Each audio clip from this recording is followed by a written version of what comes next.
Então vamos lá, pessoal. Vamos resolver agora essa questão aqui, que é uma questão que diz respeito à probabilidade, tá? Iremos utilizar apenas o conceito de probabilidade, tá? Definição de probabilidade para resolver essa questão.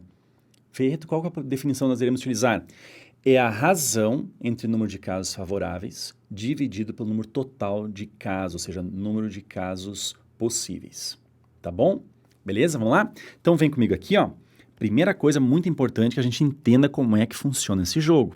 Então olha só, um design de jogos planeja um jogo que faz uso de um tabuleiro de dimensões n por n, tabuleiro quadrado, portanto, com n maior ou igual a 2, no qual cada jogador, na sua vez, coloca uma peça sobre uma das casas vazias do tabuleiro.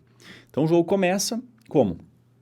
O jogador pegando uma peça e colocando essa peça sobre o tabuleiro. Depois vai outro jogador, coloca a peça e assim vai indo. Tá? Agora continua assim, ó. Quando uma peça é posicionada, a região formada pelas casas que estão na mesma linha ou coluna dessa peça é chamada de zona de combate dessa peça. Na figura está ilustrada a zona de combate de uma peça colocada em uma das casas de um tabuleiro de dimensão 8 por 8. Então, vamos só descer um pouquinho para a gente visualizar o seguinte. Olha só, aqui nós temos a peça colocada.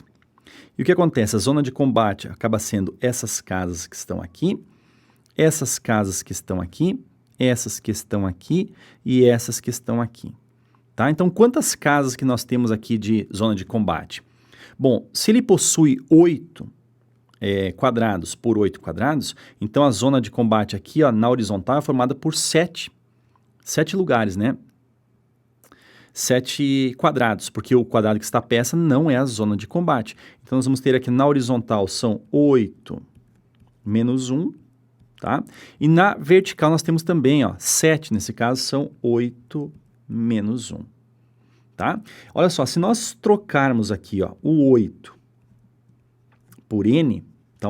Um tabuleiro de dimensão n por n, a zona de combate acaba sendo o que, né, gente? Nós iremos ter o que, então?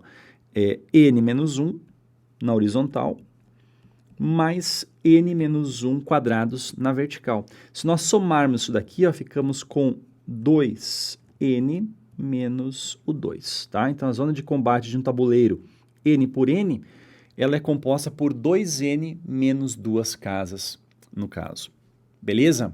Até aí tranquilo? Então, vamos descer mais um pouquinho e vamos continuar aqui com a leitura, tá? Nós vamos ter, então, o seguinte, ó. Vamos botar mais aqui, até aqui assim, ó. Tá. Diz assim, ó. O tabuleiro deve ser dimensionado de forma que a probabilidade, tá, de se posicionar a segunda peça aleatoriamente, seguindo a regra do jogo, né? E esta ficar sobre a zona de combate, tá, da primeira, essa probabilidade deve ser inferior, no caso, a 1/5, tá?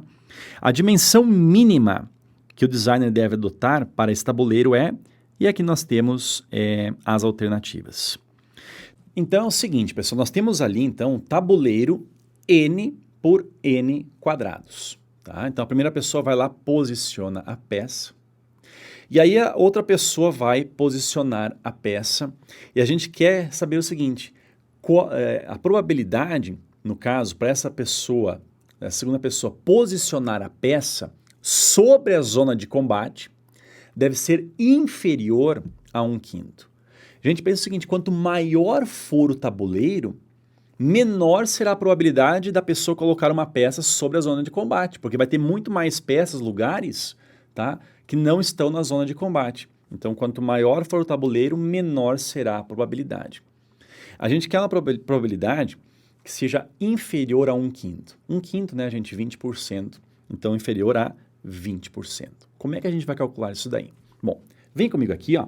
Como eu falei, né, vamos utilizar aqui a definição de probabilidade, que é simplesmente a razão entre o número de casos que são favoráveis, nesse caso, que caiam em cima da zona de combate, pelo número total de possibilidades de colocar essa segunda peça, tá bom? Então, se nós substituirmos aqui, ó, quais são os casos favoráveis? Número de casos favoráveis. Então, eles devem cair aonde, né, gente? Devem cair aqui, ó, na zona de combate, tá bom? E ali vai lá para cima. Ou seja, o número de casos favoráveis, gente, é exatamente igual a esse que nós temos aqui, ó. É o 2n menos o 2. E o número total de situações? Um tabuleiro, por exemplo, que tem dimensão 8 por 8, existe um total de 64 casas para serem colocadas as peças. Imagina que a primeira peça já foi colocada, sobraram 63. Então, quantas casas nós teremos no total? É sempre n vezes n, ou seja, n ao quadrado. Só que uma peça já está colocada.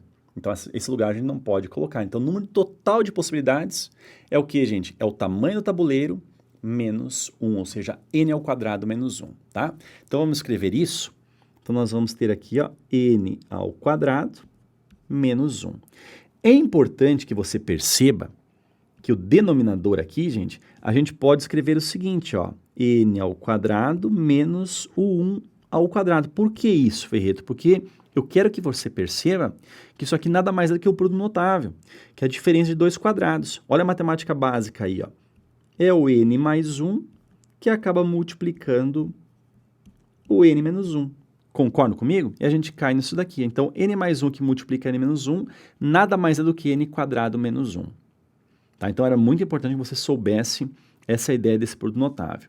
Bom, vamos continuar aqui embaixo. Então, nós vamos ter o seguinte, ó, colocando 2 em evidência, nós vamos ter o 2, que acaba multiplicando n menos 1. Olha só, 2 vezes n, 2n. 2 vezes menos 1, menos 2. Dividido por este produto notável, ó, que é o n mais 1, que multiplica o n menos 1. Claro que, como nós temos multiplicações aqui, ó, o n menos 1 a gente acaba cancelando. E nós vamos ter, então, o que, gente? Resposta aqui, ó, como sendo 2 dividido por n mais 1, tá? Essa aí, então, é a probabilidade do segundo jogador colocar a peça exatamente na zona de combate. 2 dividido por n mais 1. Tá? Então, repare o seguinte, quanto maior for o valor do n, olha só, essa análise é interessante você ter, quanto maior for o valor do n, o n está no denominador, maior será o valor que estará no denominador. E em uma fração, quando o denominador ele é muito grande, um valor muito grande, o resultado acaba sendo muito pequeno. Então, quanto maior for o valor do n, menor será a probabilidade.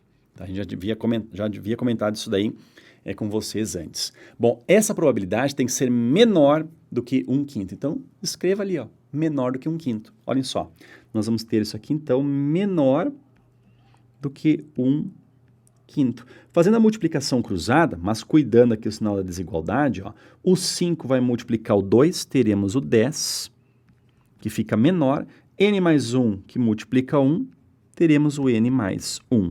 Esse menos 1 vai para o lado esquerdo, reparem que o n aqui, ó, ficou do lado direito. 10 menos 1, ficamos com 9. Isso aqui é a mesma coisa que nós lermos, o n tem que ser maior do que 9. Cuidado, gente, não pode ser maior ou igual a 9. Porque se ele fosse igual a 9, a probabilidade seria exatamente 20%, tá? Ou seja, 1/5. Tem que ser maior do que 9. Então, para ser maior do que 9, qual o próximo valor do n? Tem que ser valores inteiros, 10. Então, se o lado tem que ser 10, o tabuleiro, no caso, tem que ser no mínimo 10 por 10. Beleza? Certinho? Então, anotando aqui a resposta, o n, então, deve ser, então, tabuleiro 10 por 10. A alternativa correta acaba sendo aí a letra D, de Dinamarca. Beleza? Tranquilo? Gente, espero ter ajudado, tá? Um abração, bons estudos aí e até mais.